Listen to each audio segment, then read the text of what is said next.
네, 기도 감사합니다. 오늘 우리에게 주시는 말씀은 사도행전 2장 말씀입니다. 사도행전 2장 29절에서 35절까지 말씀입니다.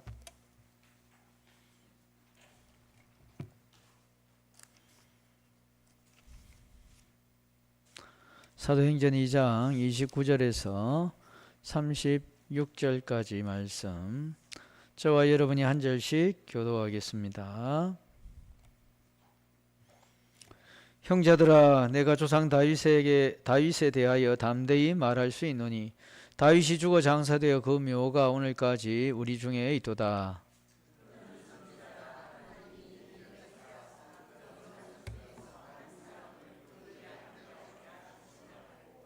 미리 본 고로 그리스도의 부활을 말하되 그가 음부에 버림이 되지 않고 그의 육신이 썩음을 당하지 아니하시리라 하더니,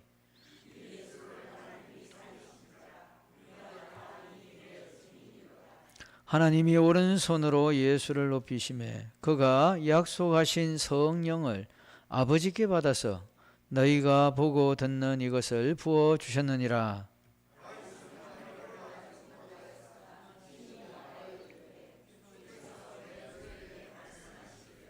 내가 내 원수로 내 발등상이 되게 하기까지 너는 내 우편에 앉아 있으라 하셨도다 하였으니,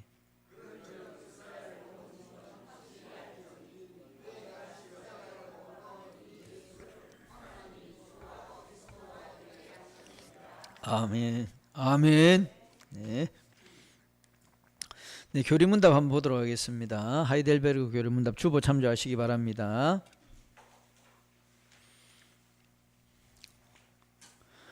제 20문에서 23문까지 보도록 하겠습니다. 제가 문을 읽으면 여러분 답하시기 바랍니다. 제 20문, 모든 사람이 아담을 통해 멸망한 것처럼 그리스도에 의해 모든 사람이 구원을 받습니까?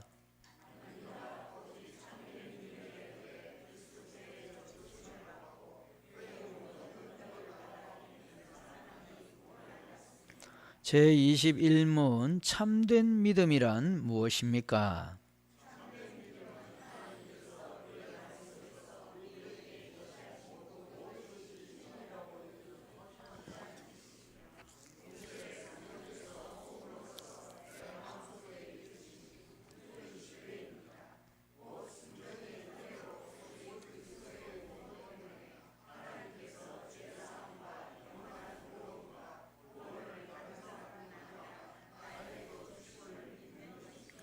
제22문, 그렇다면 그리스도인은 무엇을 믿어야 합니까?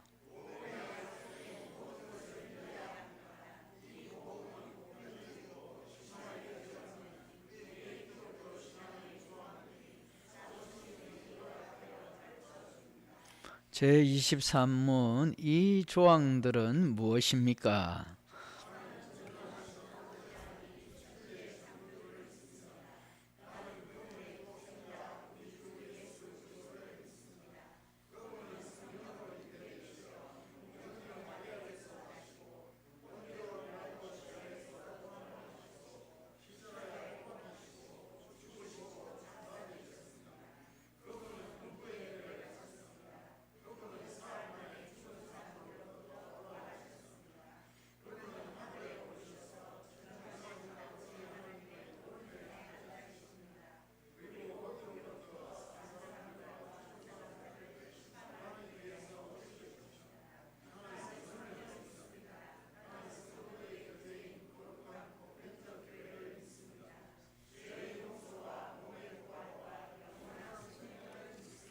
아멘. 네.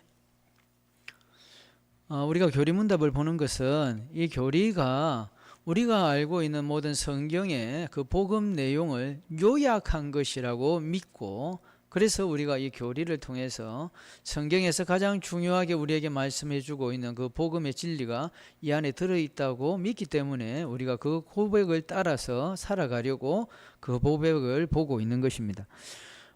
신앙 고백은 별로 필요 없다라고 생각을 하는 경우가 있는데 그게 아니고 이게 아주 중요한 것입니다. 이 고백이 우리에게 실제적이고 확실하게 나타나져야 되고 드러나져야만이 우리가 진실로 참된 믿음을 가진 자다라는 것을 알 수가 있는 것이죠. 앞에 말씀하여 본 것처럼 참된 믿음이라는 것은 확실한 지식을 기반으로 하고 있습니다. 그냥 막연히 믿는다가 아니고 정확하게 어떤 내용들을 내가 믿고 나아가는가에 대한 것들이 어디에 기록되어 있느냐 하면 바로 교리 고백에 들어있다는 것이죠. 사도신경은 그 교리 고백 가운데서 가장 보편적인 겁니다. 가장 보편적이고 가장 축약된 내용이죠. 그런데 우리가 할 수 있으면 지금처럼 하이델베르그 교리문답이나 웨스트민스터 신앙고백서를 통해 가지고 좀 더 넓은 의미, 좀 더 깊은 의미들을 같이 알아가는 것들이 더 필요한 것이죠. 다시 말씀드립니다. 우리의 믿음은 무엇을 기반으로 합니까? 확실한 지식으로부터 출발한다는 사실을 절대 잊어서는 안 됩니다. 지식이 없이 그저 막 모든 것이 다 은혜로 된다는 것이 아니고 우리가 믿는 바들을 정확하게 이야기할 수 있고 그 내용에 대해서 우리가 분명한 이해를 가지고 있어야 된다는 것입니다. 그거 없이 나는 믿음이 있다라고 말할 수는 없다는 것입니다. 그런 믿음은 사실은 우리를 속이는 믿음인데 그것을 표면적인 믿음이다라고 이야기하는 것입니다. 겉으로는 하나님에 대해서 아는 것 같이 이야기를 하고 하나님에 대한 어떤 고백이 있는 것처럼 보이지만 정작 물어보면 정확하게 그게 무슨 내용인지를 모른다는 것입니다. 예를 들면 그렇습니다. 우리는 어떻게 구원을 받습니까? 라고 질문했을 때 답이 무엇입니까? 예수 그리스도를 믿음으로 라고 이야기합니다. 여기서 또 질문이 들어갑니다. 예수 그리스도를 믿는다는 것은 무엇입니까? 라고 또 질문이 들어가는 것입니다. 뭘 믿는 겁니까? 네? 예수님께서 나의 죄를 대신 감당하여 주시고 내 모든 죄값을 대신하여 치러 주신 것을 내가 믿습니다. 라고 이제 이야기할 수 있어야 되는 것이죠. 그러면 또 질문이 나가는 거죠. 어떻게 예수님이 당신의 죄를 대신할 수가 있단 말입니까? 라는 또 질문이 나올 수 있잖아요. 그럼 또 답을 해야 되겠죠. 뭐라고 답을 할 수 있습니까? 뭐라고 답을 해야 될까요? 예수님은 의로우시고 참되신 사람이신 동시에 또한 참 하나님이시기 때문입니다. 이렇게 답을 할 수가 있어야 되는 거예요. 지금 우리가 다 공부한 내용이에요. 우리가 오후 예배 때 들었던 내용입니다.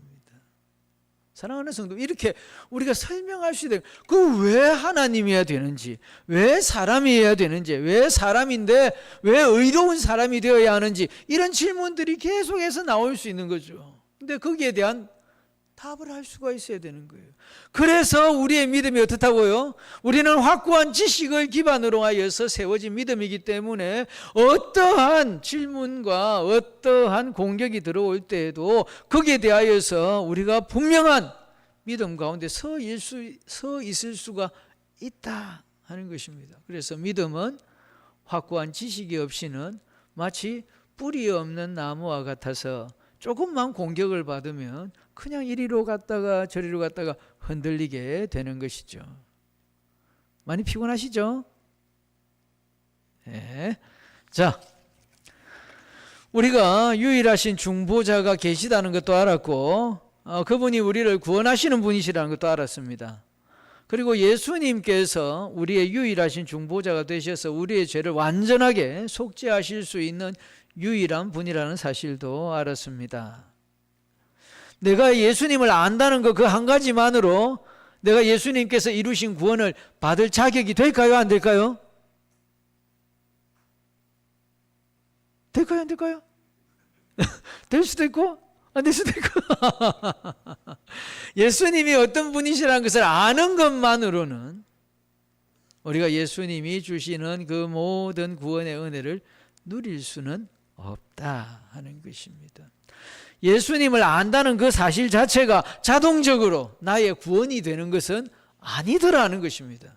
지난주에 우리가 들었던 내용이 바로 그 내용입니다. 그냥 자동적으로 예수님께서 십자가 짊어지셔 놓으니까 모든 사람들이 다 구원을 받는다. 그거 알면은 그냥 무조건 가는 거구나. 이게 아니더라는 것입니다. 그래서 어떻게 되더라고요?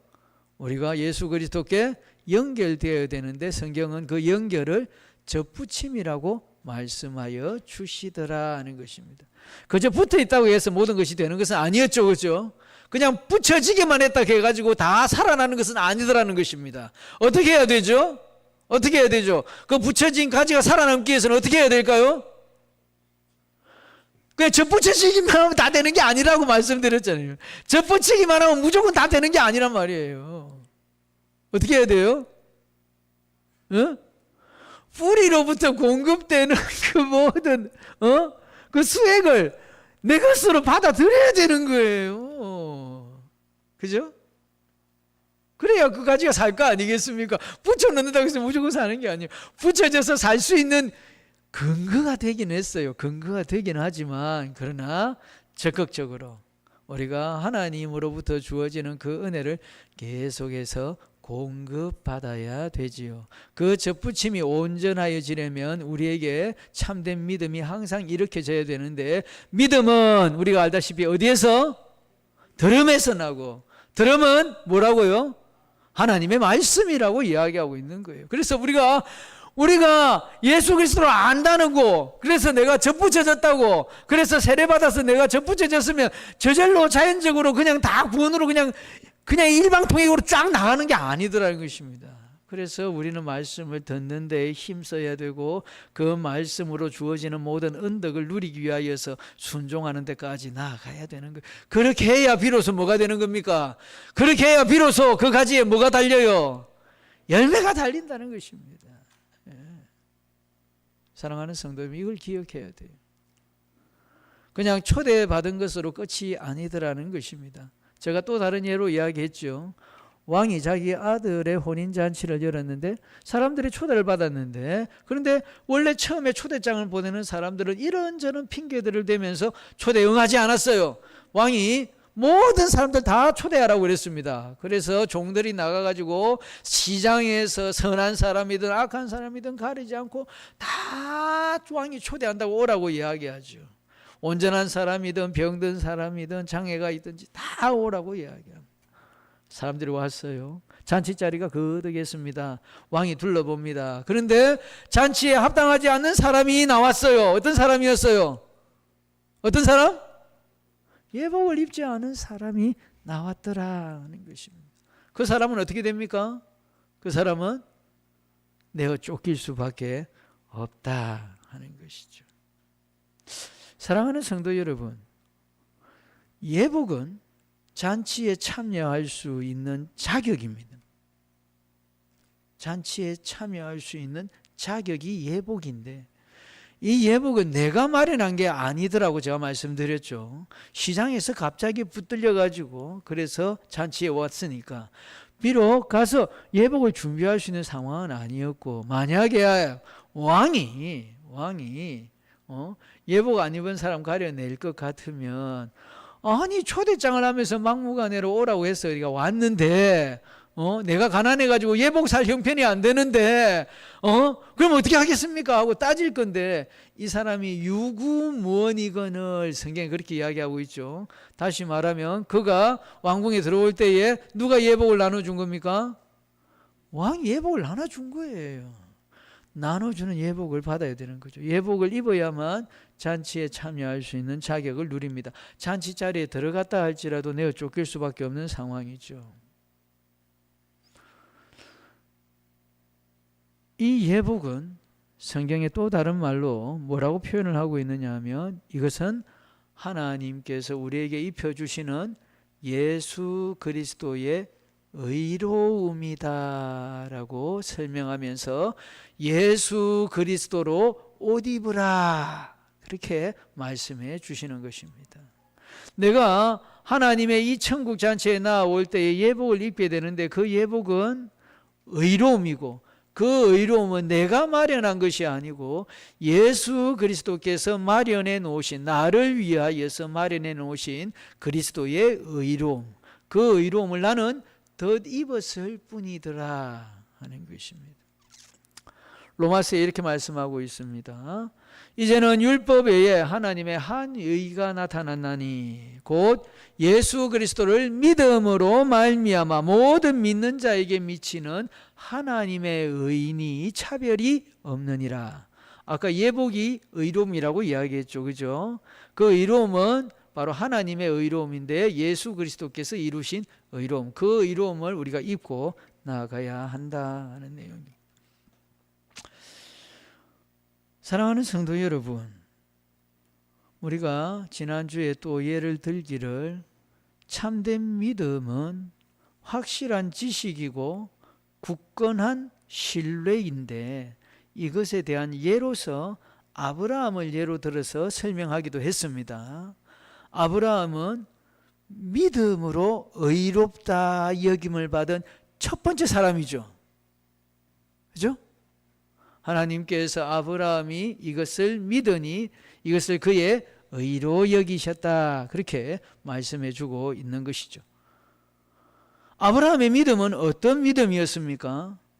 하나님의 약속에 대한 확실한 지식을 가지고 있는 믿음이었고 또한 그는 그 약속이 반드시 이루어질 것에 대한 굳건한 신뢰를 가지고 있었지요. 심지어 그의 몸이 죽은 것 같아서 도무지 아이가 잉태될 수 없는 상황이라는 것을 알고 있음에도 불구하고 하나님에 대한 신뢰가 흔들렸습니까? 흔들리지 않았습니까? 끝까지 흔들리지 않았다. 성경에서 그렇게 이야기하고 있죠. 우리의 믿음, 이것이 바로 확실한 지식과 그리고 굳건한 신뢰를 바탕으로 만들어지는 것인데 성경은 그러면 그 믿음을 가지고 우리가 어떤 것을 믿어야 할 것인가를 설명하는데 그 설명의 내용이 바로 오늘 읽었던 사도신경이었습니다.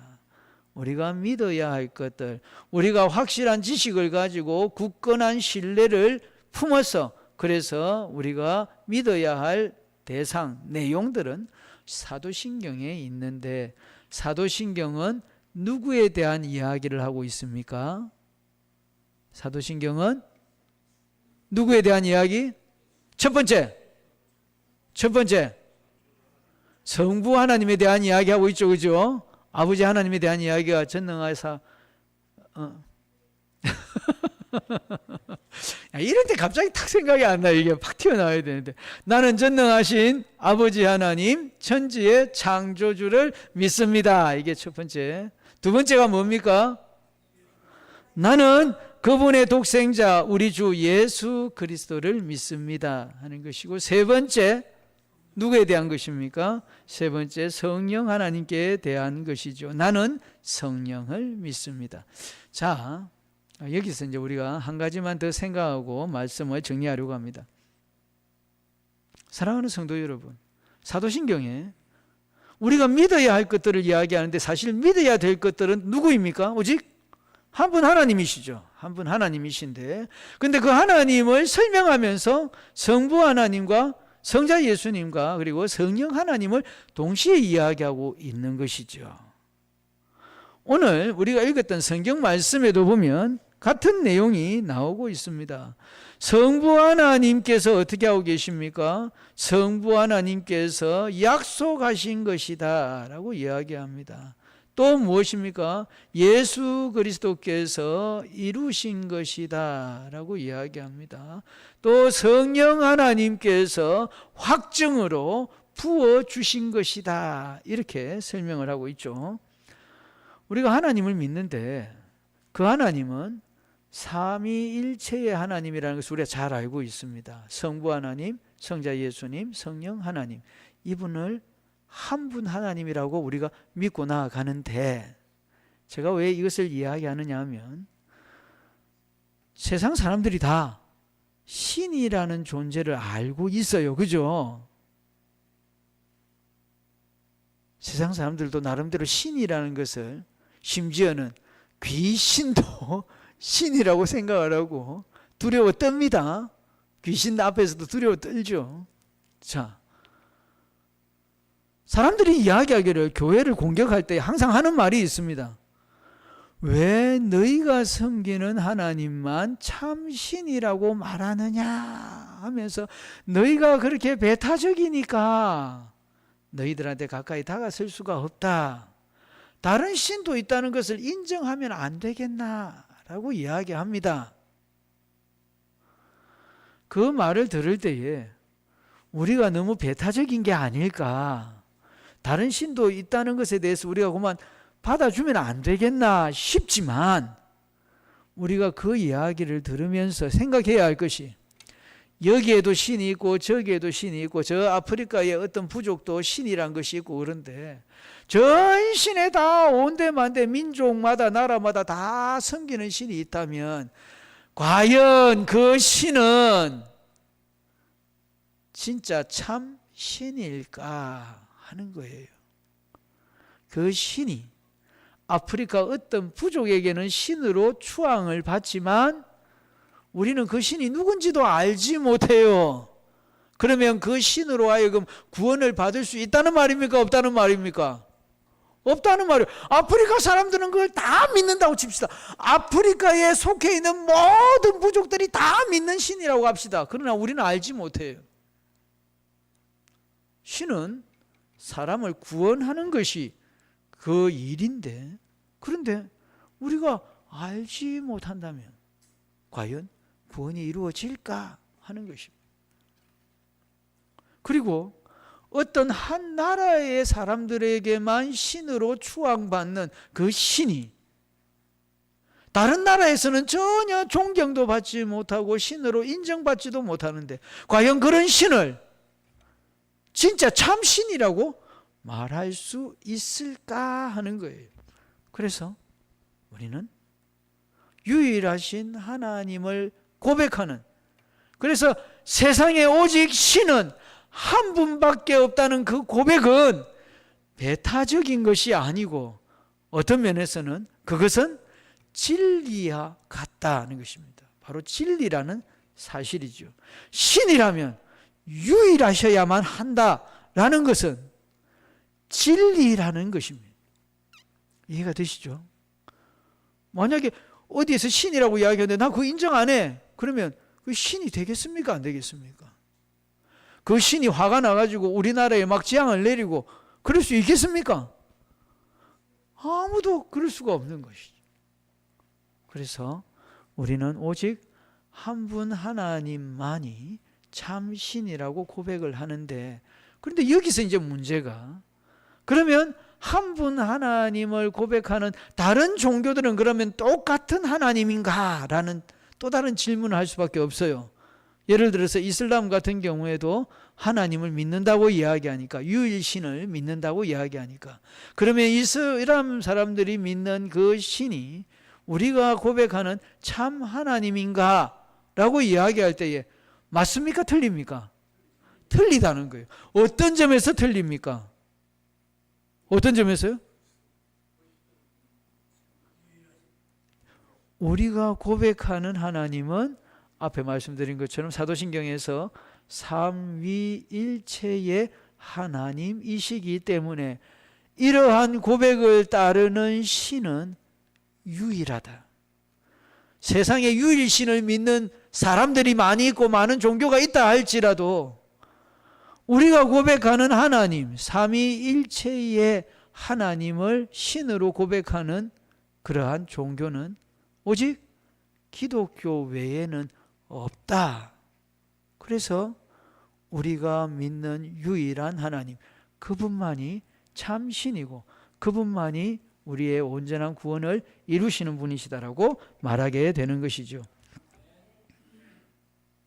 성경을 보면 삼위일체 정말 헷갈리고 이해가 안 된다. 세 분이신가?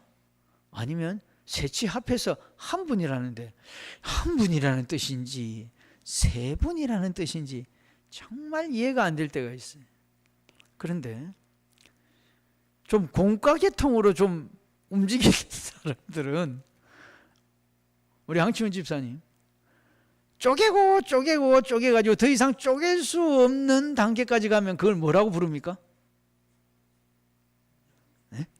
원자죠. 더 이상 쪼갤 수 없는 단위까지, 이건 더 이상 쪼갤 수 없다 라고 이야기할 때 원자입니다. 그런데 원자는 무엇으로 구성이 되어 있습니까? 양자와 중성자와 전자로 이루어져 있다는 것입니다. 이 세 개가 온전하게 서로 영향력을 주고받고 관계를 주고받음으로 인하여서 이게 존재할 수 있는 가장 최소 단위인 거예요. 제가 신학교 교수님한테, 교수님은 이게 공과 쪽을 안 하시노니까 제가 그걸 듣고 수업 때 제가 질문을 한 적이 있습니다. 질문을 한 적이 했는데 교수님도 처음 들어보는 이야기야. 원자 이야기하고 양성자, 중성자, 전자가 뭐 어쩌고저쩌고 하니까 이게 무슨 말인지 처음에 잘 이해를 못 하시더라고요. 그래서 내가 좀 더 설명을 해서 이렇게 성도들에게 가르치는 건 어떨까요? 라고 이야기를 했습니다. 그랬더니 교수님께서 하시는 말씀이 삼위일체의 한 부분을 설명하는 데에는 그게 효력이 있을지 모르지만 그것이 삼위일체 전체를 다 해석해 주지는 못한다. 만약에 셋이 어떻게 하나가 될 수 있느냐라는 이 문제에 대해서는 이게 어느 정도 우리에게 해결책이 되기도 하겠지만, 그러나 그것이 삼위일체 하나님의 모든 신비를 다 설명해 줄 수는 없다. 왜냐하면 삼위 하나님은 그렇게 전자라든지 양성자라든지 뭐 중성자라든지 이런 것으로 될 수 없는 분이시고, 더 나아가서 전자, 양성자, 중성자에는 인격이 없고 신격이 없어서 안 된다. 그러나 셋이 어떻게 하나가 될 수 있느냐라는 질문에 대해서는 이게 해답이 될 수도 있겠다. 이렇게 이야기하셔가지고 제가 늘 삼위일체를 설명할 때 그 이야기를 꺼냅니다. 전자 하나만은 존재할 수 있나요? 없나요? 전자 하나만 떼어서는 존재가 안 돼요. 전자 자체가 존재할 수가 없습니다. 양성자와 중성자 사이를 도는 거예요, 이게. 그리고 양성자와 중성자를 쪼갤 수 있느냐? 쪼갤 수가 없습니다. 이게 쪼개져 버리면은 모든 것들이 다 박살이 나버리죠. 원자 폭탄을 만들 때에도 어떻게 합니까? 그 중성자를 터뜨리는 거예요. 양성자와 중성자 차를, 이 자꾸 이게 너무 과학적으로 이야기하니까 좀 죄송합니다만 이해가 되시죠? 응? 이 성부 하나님만을 따로 떼어서는 안 되는 거예요. 이게 성경에 그렇게 나와 있는 거예요. 세상을 창조하실 때에 성부 하나님께서 창조하셨다라고 이야기를 합니다. 그러면 성자 예수님과 성령 하나님은 아무것도 안 하셨나요? 아니라는 거예요.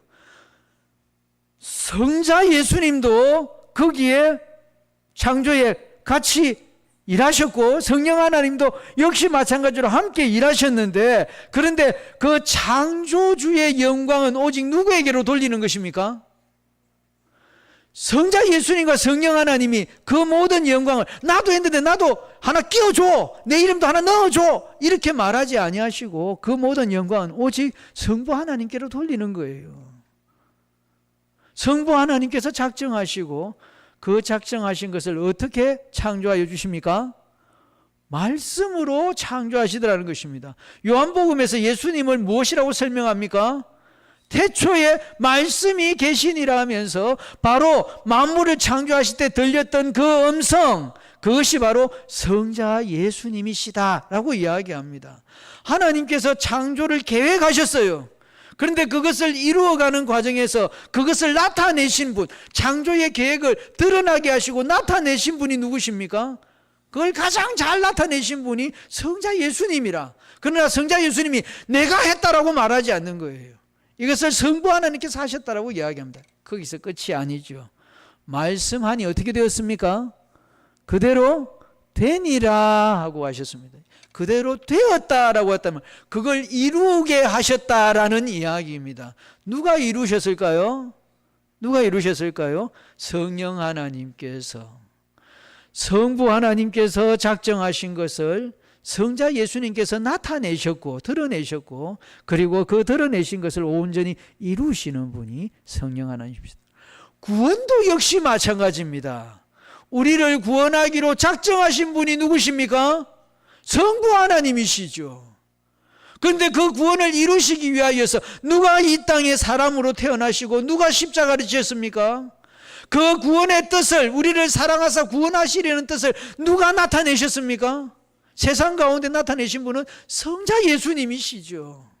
그런데 우리는 누가 우리를 구원했다고 이야기합니까? 성자 예수님께서 우리를 구원하셨다라고 말하고 있습니다.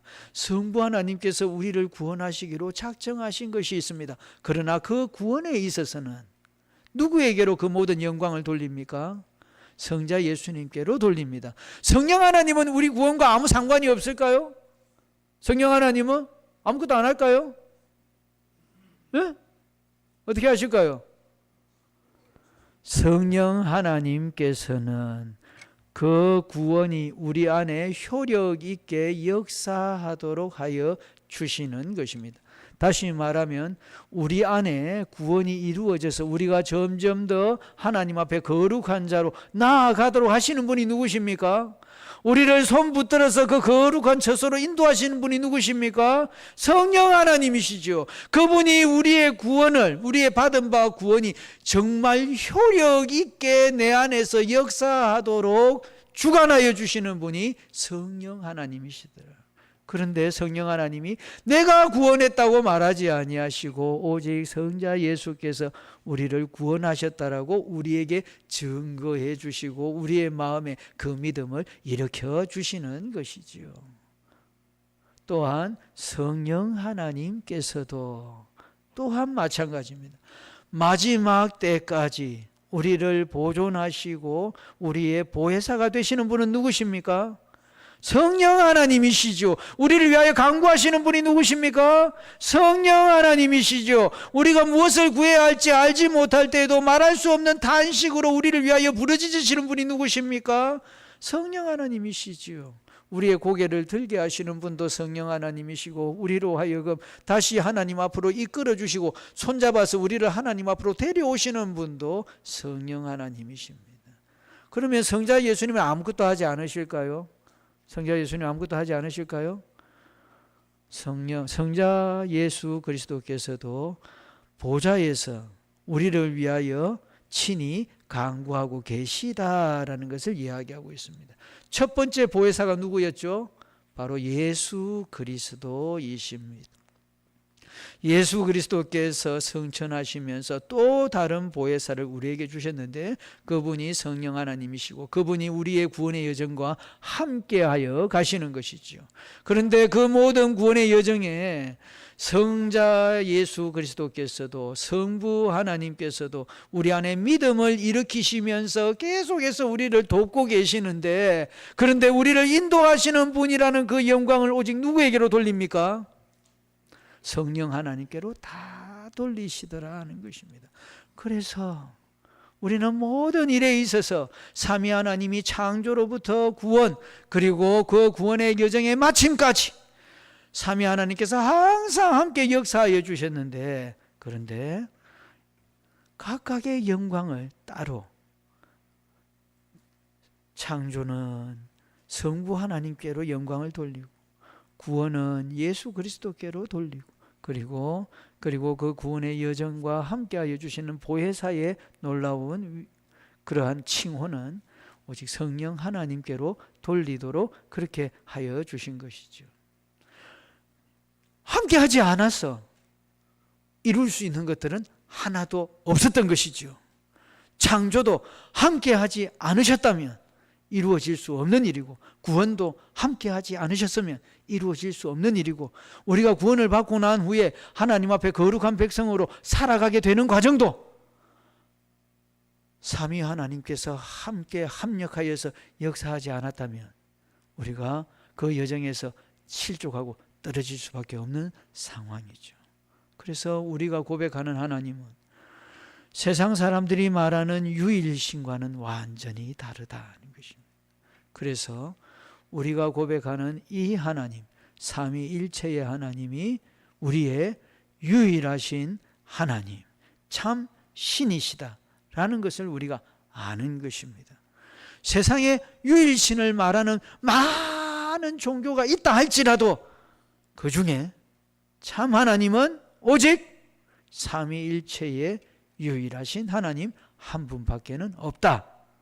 우리가 말씀을 통하여서 이 사실을 알고 말씀을 통하여서 우리가 이것을 고백하며 나아가게 되는 줄로 믿으시기 바랍니다. 기도하겠습니다.